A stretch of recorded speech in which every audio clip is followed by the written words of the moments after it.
as Professor Bryant would like to say. No, I'm just kidding. In all seriousness, sports offers some of the most grand displays of camaraderie, pride, and culture in America today. Where else can you see tens of thousands of people all gathered in state-of-the-art facilities, all cheering in the same direction? Okay, like maybe a Taylor Swift concert, okay? But most of the time it's a sports event. It's pretty cool. Unfortunately, the Arizona sports community is facing a bit of a crisis, potentially losing one of the 4 major franchises in the Valley, the Arizona Coyotes. Embarrassingly, the Arizona Coyotes for the past 3 seasons have been forced to play in an amateur hockey facility at Arizona State University, hosting only a maximum of 5,000 spectators. Living in the stadium is a little bit unsustainable, and given the history of the Arizona Coyotes, it's not unlikely that they may consider relocation soon. It has often been said before that hockey doesn't belong in the desert, but my research on major sports franchises has shown that there are vast and really, really positive influences that these sports franchises can have on the community. Economic stimulus, infrastructural development, and the promotion of local pride among some of them. Growing up in Canada, hockey was the lifeblood of me, my friends, and many of my family members. Seeing the downsizing of such an important franchise is mind-boggling to me. Think about your favorite sports team, maybe an NFL team. Imagine them playing in a stadium of only 20,000, quiet. No money being made, no one getting excited, no one benefiting from the major sports franchise. To research how this professional hockey program has been forced into a collegiate facility and how they may no longer have one at all in the future, I did extensive research of the business side of the NHL, the Arizona Coyotes, and hockey in Arizona. Following a 56 to 44% negative result in a recent public referendum, the Arizona Coyotes were denied the zoning approval to construct a multi-billion-dollar, multi-purpose entertainment facility that would have been over 90% privately funded. Remaining at Arizona State's Mullet Arena has brought forward the dire likelihood that the future of the Arizona Coyotes in the Valley isn't the best option for the owner. With this, Arizona is missing out on the potential for increased tourism, job creation, and local business development that would come with a larger, better supported team. Luckily, not all is lost.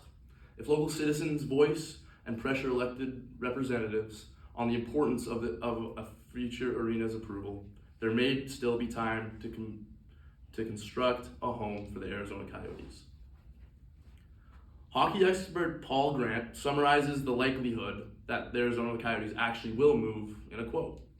He says, "Let's face it, the time has come to seriously consider relocating the Arizona Coyotes.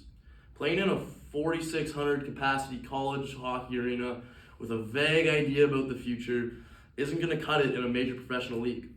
Can you imagine if your favorite team had gone through 9 owners, constant franchise uncertainty, and 3 locations in just 26 seasons? Oh, and they haven't made the playoffs in the last 11.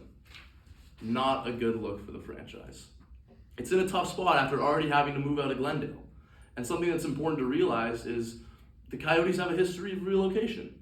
Originally in Winnipeg, they moved to Phoenix in 1996, in which they have then moved to Glendale, in which they have then moved to Tempe. It's not out of the cards for this management group to just pack their bags and move. Maybe to Texas. Houston has been pitched as a spot. Maybe other places like Kansas City.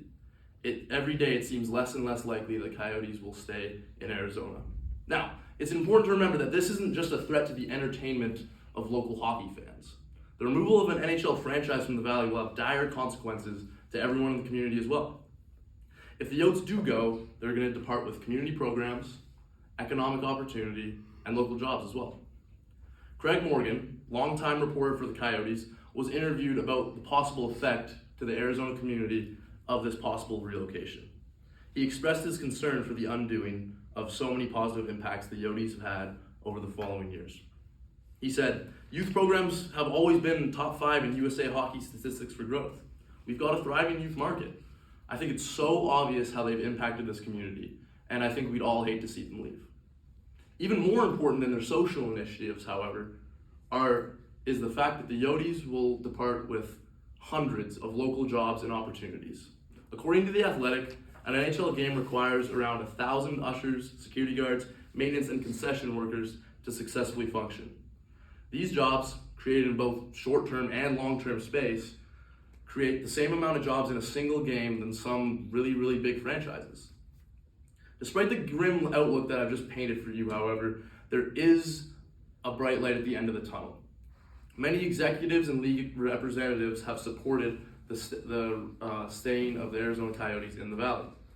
What we need is local citizens to voice their opinions to friends on social media and participate in the news that follows this possible new arena.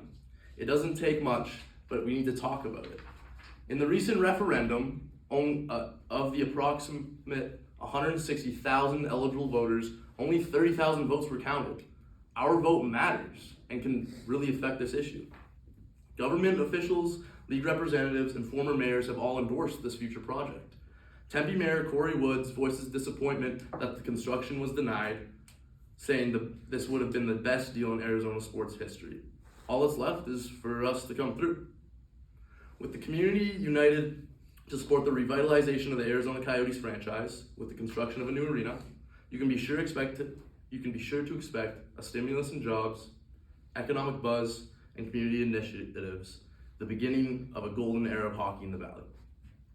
Fellow classmates, there's a threat that the Valley may lose a source of service, pride, and opportunity if the Coyotes don't find a home soon. Luckily, it's in our hands to support the progress and revitalization of our community through expressing our support, through participating in local referendums, and engaging with friends and family. I encourage you all to stay aware of this ongoing negotiation and extend your power as a citizen to control the future of the Valley. We can prove that hockey does indeed belong to the desert. Thank you.